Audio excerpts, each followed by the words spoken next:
పెళ్ళైనా పండగైనా వేడుక ఏదైనా పట్టుచీరల ప్రత్యేక వేదిక వారాహి సిల్క్స్. నమస్తే, వెల్కమ్ టు సుమన్ టీవీ. నేను మీ కృష్ణవేణి.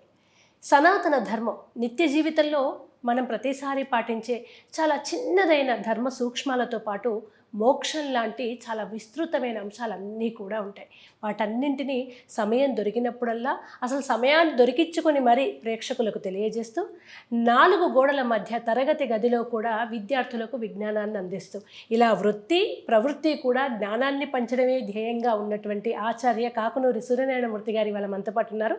గురువుగారితో అనేక అంశాలు మాట్లాడదాం. గురుగారు నమస్కారం. నమస్కారం అమ్మాయి. గురుగారు, చాలా సంతోషంగా ఉంది మీరు ఇవాళ ఇక్కడ ఉండడం. మాకు మీ నుంచి సముద్రంకి దోసెడు నీళ్ళతో వెళ్ళినట్టుగా ఉంటుంది మాకు 1-2 గంటలు. అంటే మీతో ఈ జర్నీ చాలా సుదీర్ఘంగా కొనసాగాలని ముందుగా కోరుకుంటున్నాం మేము. మీరు ఎలాగో సందర్భం వచ్చింది, ప్రతిసారి ఏదో పండుగ ఉంటూనే ఉంటుందని చెప్తారు కదా. ఇప్పుడు ఆషాఢం, తర్వాత శ్రావణం. సరే, మీరు అన్నట్టు కొత్త దేవుళ్ళు, కొత్త ప్రవచనకర్తలు, కొత్త గురువులు ఎట్లాగో ఊదరగొడుతూనే ఉన్నారు. అది కాకుండా ఇప్పుడు ఈ ఎపిసోడ్ చూసిన వాళ్ళైనా సక్రమంగా చేసుకోవడానికి ఆషాఢం శ్రావణంలో ఏం చేయాలి గురువుగారు? ఏం వస్తాయి, ఏం పాటించాలి? శ్రీరామ జయం చాలా సులభం.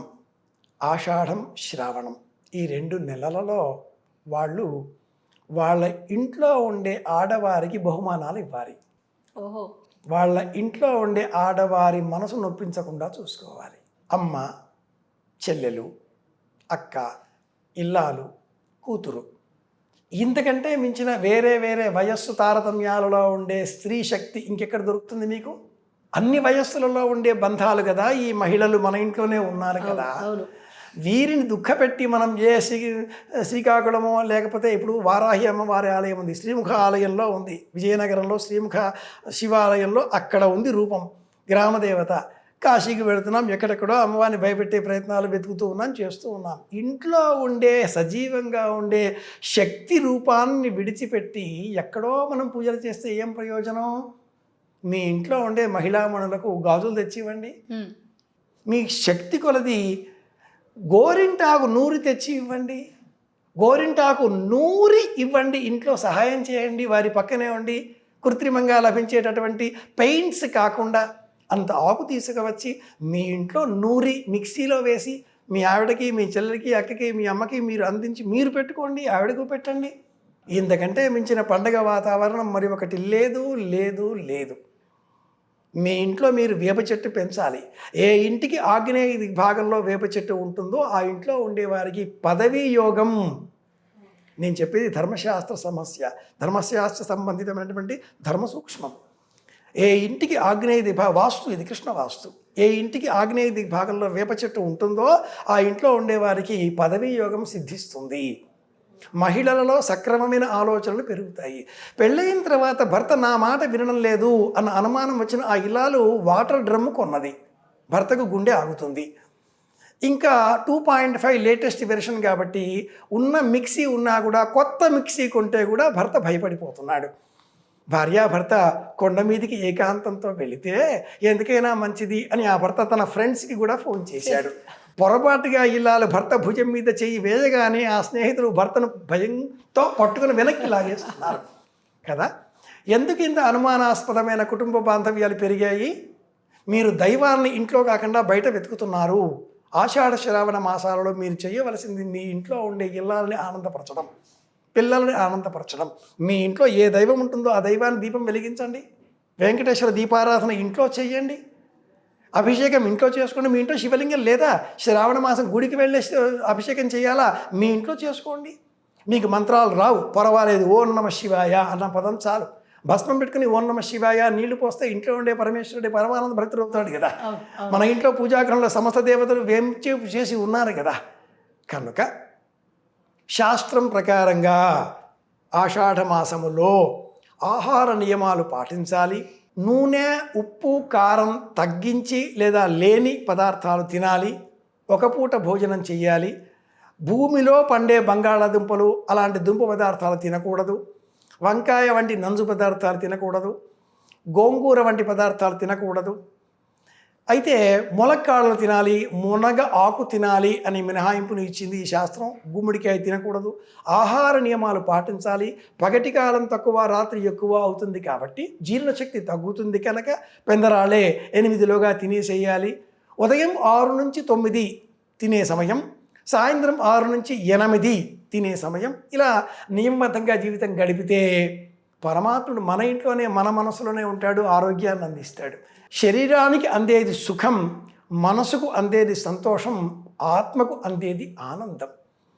ఇంట్లో ఉండండి, ఇల్లాలు ఆనందపడుతుంది, అమ్మ నాన్న సంతోషిస్తారు. వాడికి ఏమీ తెలియదు, ఆఫీస్ అయిపోగానే రెక్కలు కట్టుకుని ఇంట్లో వచ్చి వాళ్తాడబ్బా, మా అబ్బాయి నా మాట దెబ్బదాటడబ్బా.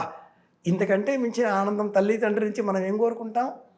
ప్రవరుడు, మనుచరిత్రలో ప్రవరుడు ఇంట్లో ఉన్నాడు. తాన జపాగ్నిహోత్ర పరతంత్రుడనేని అరుణాస్పదపురములో తల్లి తండ్రి భార్య పిల్లలు, అగ్నిహోత్రం, సంధ్యావందనం, అతిథి, అభ్యాగతులు, ఆవులు, పంట, వ్యవసాయం, భూమి, పొలం, పుట్ర, ఏ పని చేస్తున్నాడో ఆ పని మీద ఉన్నాడు. కాబట్టి ఇబ్బంది కలిగినప్పుడు అగ్నిహోత్రుడే తల వంచాడు, ఇంట్లో దించేశాడు.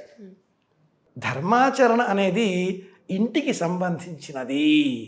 సమస్త సంస్కారాలకు కేంద్రం ఇల్లు, ఇది ముఖ్యం. మీరు ఎప్పుడు ప్రతి విషయాన్ని సైంటిఫిక్గా కూడా చెప్తుంటారు గురుగారు. బహుశా మీరు ప్రొఫెషనల్గా టీచింగ్లో ఉన్నారు కనుక ఈ కాలం పిల్లలకు అర్థం అవ్వాలనేమో. అందులో భాగంగా గోరింటాకు ఇప్పుడు ఆషాఢ మాసం అంతా సిటీలో దొరకకుండా ఎక్కడైనా తీసుకొచ్చుకొని రుబ్బుకొని పెట్టుకుంటారు కదా, దాని వెనుక ఉన్న సైన్స్ ఏంటి? ఇప్పుడు మన వాళ్ళు గోరింటాకు మొక్క ఎక్కడ ఉనికి అంటే శ్రీరామాయణంలో జాబాలి మహర్షి ఆశ్రమంలో కూడా గోరింట మొక్క ఉంది అనే ఆధారాలు మనకు తెలుస్తాయి. శుకసప్తతి పాలవేగర కదిరీపతి కావ్యంలో కూడా గోరింటాకు వృక్ష ప్రస్తావన అనేక కావ్యాలలో శాస్త్రాల్లో మనం చూడవచ్చు. ఈ గోరింటాకుకు నఖరంజని అన్న పేరు ఉంది. ఈ గోరింటాకులో హెనాటనిస్ అనే ఒక యాసిడ్ విష సంబంధమైన పదార్థం ఉంది. ఈ గోరింటాకు కారణంగా ఈ గోళ్లల్లో పెరిగేటటువంటి సూక్ష్మ క్రిములు మరణిస్తాయి. ఆషాఢ మాసం గ్రీష్మృతమైనప్పటికీ వర్షాలు పడుతూ ఉంటాయి, శ్రావణ మాసం వర్షాలే కురుస్తూ ఉంటాయి. మహిళలు ముఖ్యంగా నీటిలో ఎక్కువగా కాలం గడుపుతూ ఉంటారు. బట్టలు ఉతకడమో, గిన్నెలు కడగడమో, నీరు, వర్షం, కాళ్ళు, వర్షం, పాదాలు. ఈ నఖరంజని అన్న పేరు గల గోరింటాకు పెట్టుకోవడం వల్ల వారికి ఈ వ్యాధులు ఏవి రావు. ఇది మొదటి కారణం. భాద్రపద మాసంలో కూడా కృష్ణపక్షంలో తదియ పేరిట ప్రత్యేకంగా విధియ తదియలలో విశేషంగా గోరింటాకు పెట్టుకోవాలి. అంటే వర్ష ఋతువు భాద్రపద మాసం వరకు, ఆషాఢ శుద్ధ పంచమి మొదలుగా ఆషాఢం, శ్రావణం, భాద్రపదం గోరింటాకుని దంచి అలంకరింపజేసుకోవాలి. పూర్వకాలంలో గర్భిణీ స్త్రీ 5వ నెలలో ఉన్నప్పుడు సీమంతములో గచ్చకాయ అంత లేదా శనగ గింజ అంత గోరింటాకు ముద్దని అమ్మాయికి వాళ్ళ నానమ్మ చేతిలో పెట్టేది. ఆ ముద్ద మింగేయాలి, పుట్టబోయే పిల్లవాడు ఎర్రగా పుడతాడు అంటూ ఒక ఆచారం, విశ్వాసం. ఆ ఇంత ముద్ద తినడానికంటే ముందు అంతో ఇంతో ఎంతో కొంత ఇంట్లో నూరి సిద్ధం చెయ్యాలిగా, అవును, చేతికి పెట్టుకోవాలిగా. కనుక గోరింటాకుని మగవారు కూడా ధరించేటటువంటి వారు. నేను అదే అడగబోతున్నాను. ఇప్పుడు ఎవరైనా మగవాళ్ళని పెట్టుకోమంటే ఆడవాళ్ళలాగా మాకు గోరింటాకు ఏంటి అని అరుస్తుంటారు కదా, ఆడవాళ్ళే ముచ్చట పెడతారు, పాదాలకైనా అరికాల్లో అయినా పెట్టుకోండి అని. పెట్టుకోవచ్చా? ఖచ్చితంగా పెట్టుకోవాలి. ఏది చేయకూడదో అది చేస్తున్నారు, ఏది చెయ్యాలో అది చెయ్యరు. ఇది ఈనాటి కలికాలం ధర్మం మనం చూస్తూ ఉన్నాం. అవును, ఒక్క చెవి కుట్టించుకుంటున్నారు, 2 కుట్టించుకోవాలి.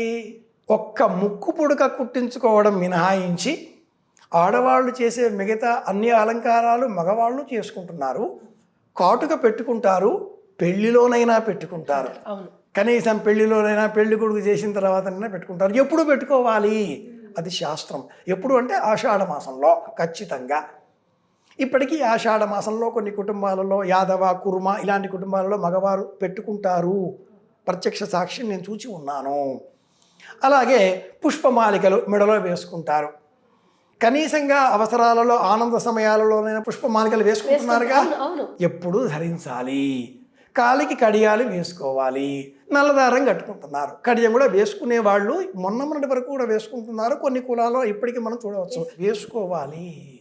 అలాగే గోరింటాకు నఖరంజని ఆషాఢ మాసంలో ఖచ్చితంగా పెట్టుకోవాలి.